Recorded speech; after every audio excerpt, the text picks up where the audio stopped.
Hello, folks, and welcome to the fairy tale segment. Ha! You thought I was going to say weekly show and jump, but yes, again, we are outside, and as you can see, all this nature.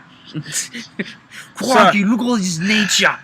I've been watching too One of many the most Vine dangerous. videos. These are one of the dangerous trees on the planet. I'm gonna touch it.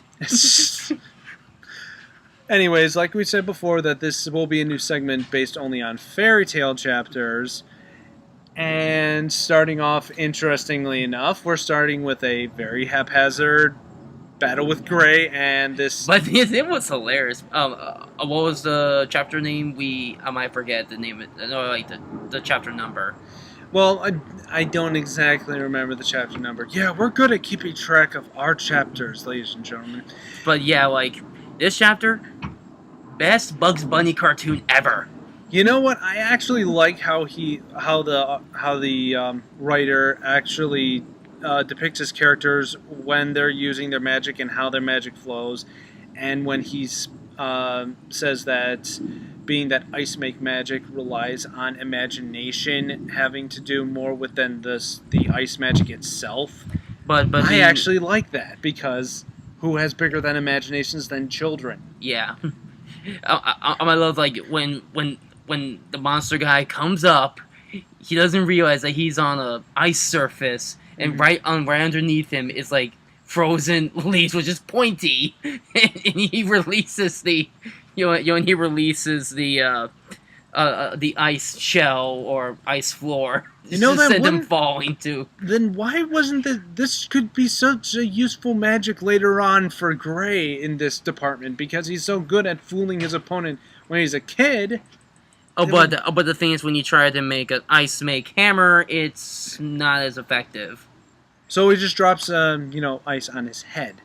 It's cold. And I also like that how he discerned from just actually dropping the ice on the guy's head, and then he got cold by it. That he discerned that it wasn't the monster who created all the ice and froze the village of giants. But wait.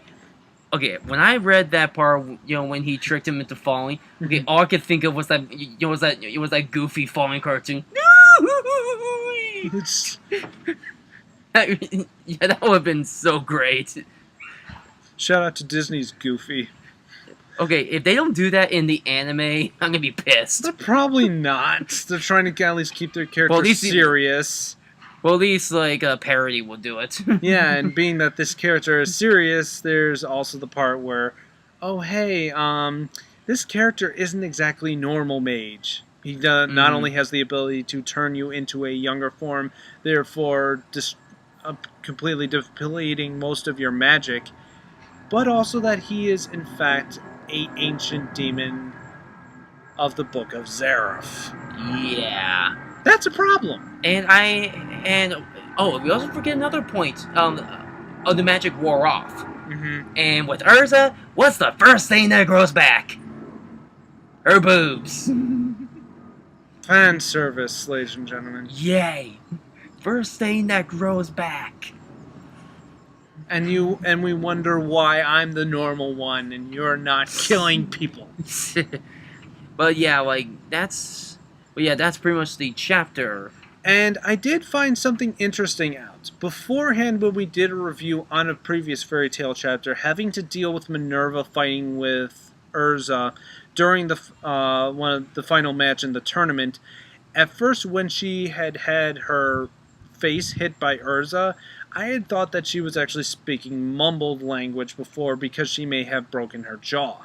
In fact, she used this same language before, and here's where I actually redeem myself for not knowing the chapter, is that what she was actually saying was German. Oh, really? So she's actually speaking German. At first, I thought it was mumbled because it didn't look like German to me. But until the Scantrons, kind of wrote the actual wordings. Yeah, and then praise Google as it's running into the race against Yahoo. I did, in fact, look up many of the words, and yes, she is, in fact, speaking German.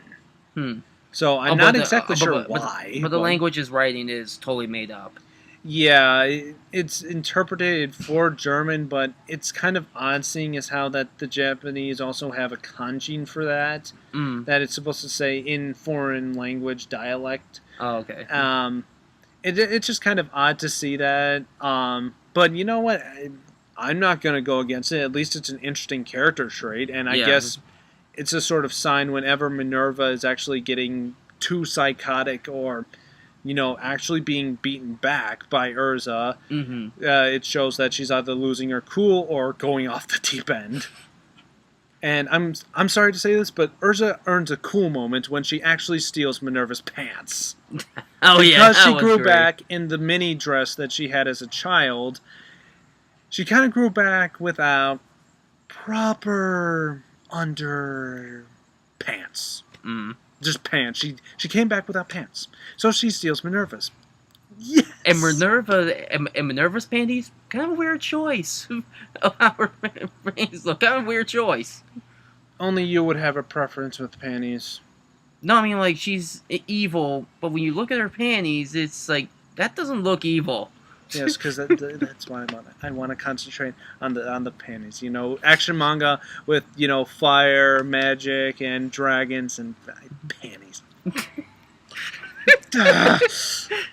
Anyways, that's it for most of the chapter. However, hopefully we're going to actually start getting some questions answered, seeing as how that there's a Demon of Zerev's book Yep. and Succubus Eye, and what Minerva is doing there, and what exactly they're doing at the Giant's Village. Yeah. But seeing as how that Minerva will probably get beaten again by Urza, and whether or not Gray can actually take on the demon. Mm. So as for that, stay tuned in next time. This has been Fonzie, And this is Hero. and we're signing off for the fairy tale segment.